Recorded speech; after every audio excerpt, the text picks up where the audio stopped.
Assalamualaikum warahmatullahi wabarakatuh. Kami dari kelompok 3 yang beranggotakan Fania Dutami, Mabrurah, Sipa Nursabila, dan Tia Novitasari ingin menyelesaikan tugas dari mata kuliah Analisis Keuangan Bank Syariah. Di sini saya akan menjelaskan mengenai laporan laba rugi perusahaan AAA pada tahun 2019. Yang pertama ada pendapatan terdiri dari penjualan senilai 2.311 miliar rupiah. Lalu ada HPP atau harga pokok penjualan, itu berasal dari penjualan dikali 58,157%. Hasilnya 1.344 miliar 8.270.000 rupiah. Lalu penjualan dan HPP dikurang, hasilnya 966 miliar 991.730.000 rupiah. Itu yang dinamakan dengan laba kotor. Selanjutnya ada biaya yang terdiri dari biaya administrasi umum senilai 100 miliar rupiah. Yang kedua ada biaya sewa mesin senilai 86 miliar rupiah. Yang ketiga ada biaya penyusutan mesin senilai dengan 90 miliar rupiah. Nah, biaya penyusutan mesin ini berasal dari mesin yang nilainya 1.800 miliar dikali dengan 5%. Lalu yang terakhir ada biaya bunga senilai dengan 141 miliar rupiah. Jadi total biayanya adalah 417 miliar rupiah.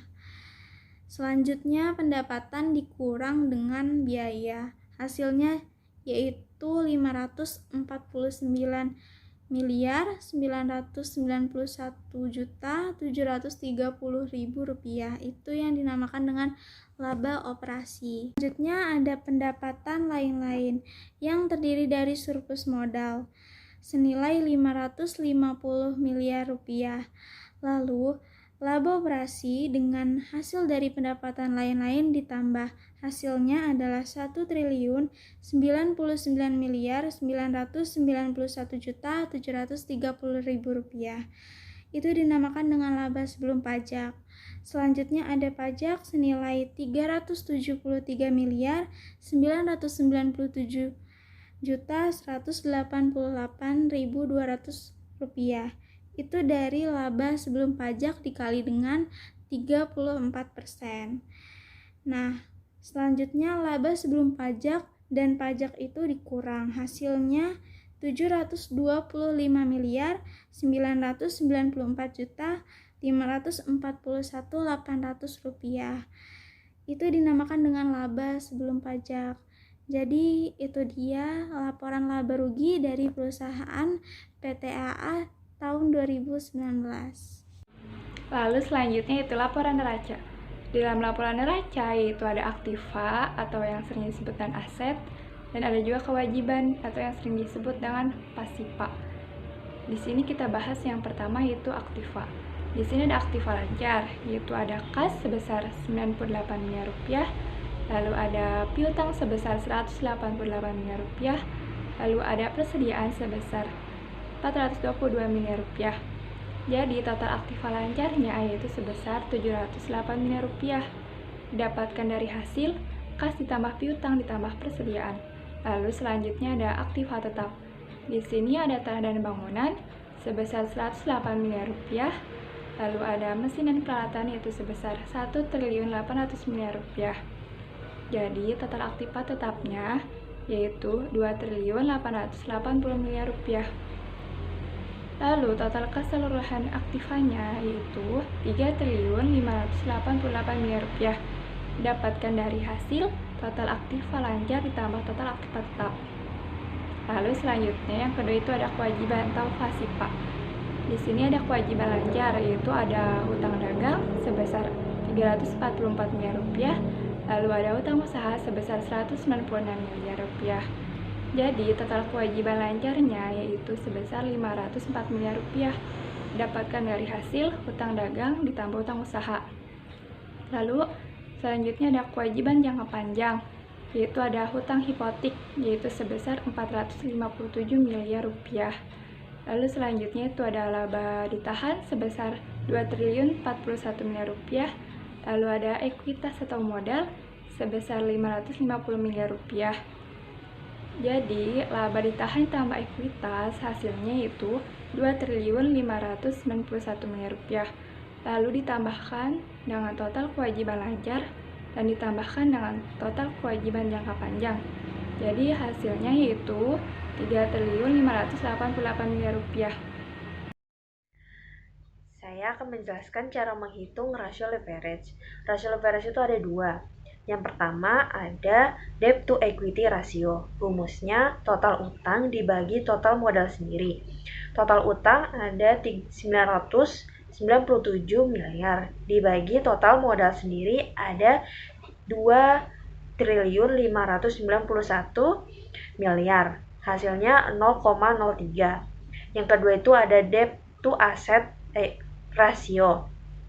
Rumusnya total utang dibagi total aset. Total utang ada 997 miliar dibagi total asetnya ada 3.588 miliar. Hasilnya 0,27. Cara menghitung rasio aktivitas. Rasio aktivitas itu ada 3. Yang pertama ada inventory turnover.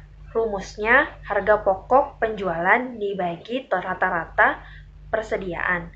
Harga pokok penjualan ada 58,157% dibagi rata-rata persediaannya ada 422 miliar.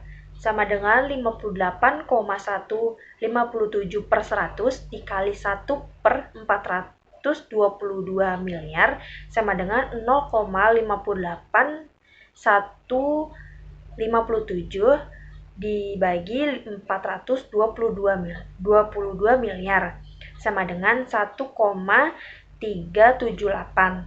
Yang kedua itu ada fixed asset turnover. Rumusnya ada aktiva tetap dibagi total aktiva. Aktiva tetapnya ada 2.880 miliar dibagi total aktiva ada 3.588 miliar. Hasilnya ada 0,802. Yang ketiga itu ada total aset turnover. Rumusnya ada pendapatan operasional dibagi total aset. Pendapatan operasional itu ada 2.311 miliar dibagi total asetnya ada 3.588 miliar sama dengan hasilnya 0,64. Kemudian yang selanjutnya ada rasio likuiditas. Yang pertama yaitu current ratio, rumusnya yaitu aset lancar dibagi dengan kewajiban lancar. Angkanya yaitu 708 miliar dibagi dengan 540 miliar, hasilnya yaitu 1,31. Kemudian yang kedua ada quick ratio, rumusnya yaitu aset lancar dikurang persediaan dibagi kewajiban lancar. Jadi angkanya yaitu 708 miliar dikurang 422 miliar dibagi 540 miliar. Jadi hasilnya yaitu 0,5. Kemudian yang ketiga ada cash ratio, rumusnya yaitu kas ditambah setara kas dibagi kewajiban lancar. Jadi angkanya yaitu 98 miliar dibagi 540 miliar sama dengan 0,2. Kemudian yang selanjutnya ada rasio profitabilitas. Yang pertama ada gross profit margin, rumusnya yaitu laba kotor dibagi dengan laba pendapatan. Laba kotornya yaitu 966 miliar 991 juta 730.000 dibagi dengan total pendapatannya yaitu 2.311 miliar. Jadi hasilnya yaitu 0,4 atau 40%. Kemudian yang kedua yaitu ada net profit margin. Rumusnya yaitu laba bersih dibagi dengan total pendapatan. Laba bersihnya yaitu 725 miliar 994 juta 541.800 dibagi dengan 2.311 miliar. Jadi hasilnya yaitu 0,3 atau 30%.